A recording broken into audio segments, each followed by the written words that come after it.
muscle energy technique for the other sacral torsion now. So we're going to look at a forward torsion. And I think we'll go ahead and So she took them. So she's like, the one we're going to think about here with him facing me this way will be it should be a right on right. So when we're looking at a right on right, we have left sacral base has gone forward on this right axis, right? So if this is my axis and this is my sacral base, I've done that. Correct? Makes sense? So to correct that, if we're going to use the muscle energy technique, we have to use a muscle on the opposite side to try and pull that right side ILA forward, right? We were using the psoas to pull this forward before. Now we're going to use the opposite side hip rotators to pull that back around. Okay?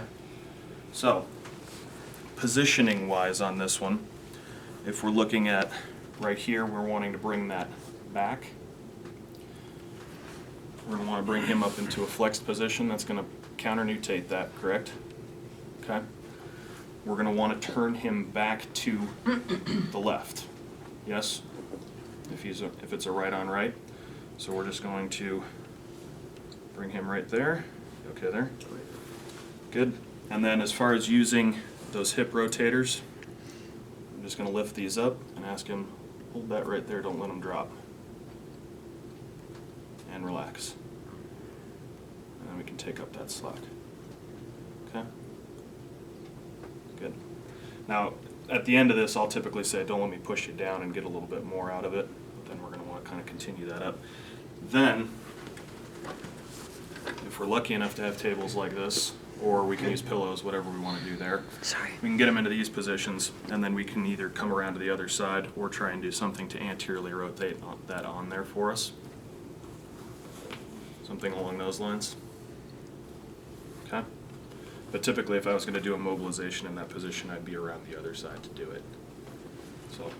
So when we look at this lesion, when we talked about that the torsion lesions are directed down by the lumbar spine, and we're picking muscle energy because we found it in weight bearing but not in non-weight bearing, correct? And so we know it's a motor strategy, and so that's why we're using muscles to help pull this torsion around. This one is the result of a posterior lateral disc often. So the posterior lateral disc, yes, Eric? Am I right? I'm thinking about that the other way around. Because I'm thinking if it's pulled forward, it's hypertonus of the psoas, it's pulling that base forward. It would be more of an instability.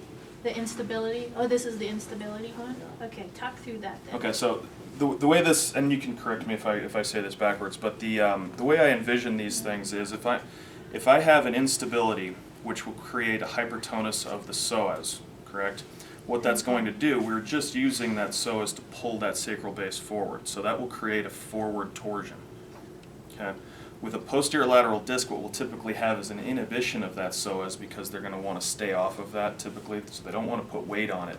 So the psoas releases, and then we get that facilitatory effect of the opposite hip rotators, and it'll allow that sacral base to drift backward.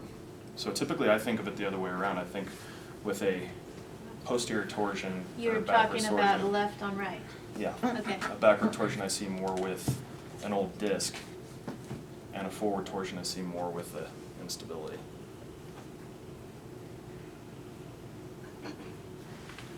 Are we seeing these backwards, or am I just saying it backwards? Turn the video up.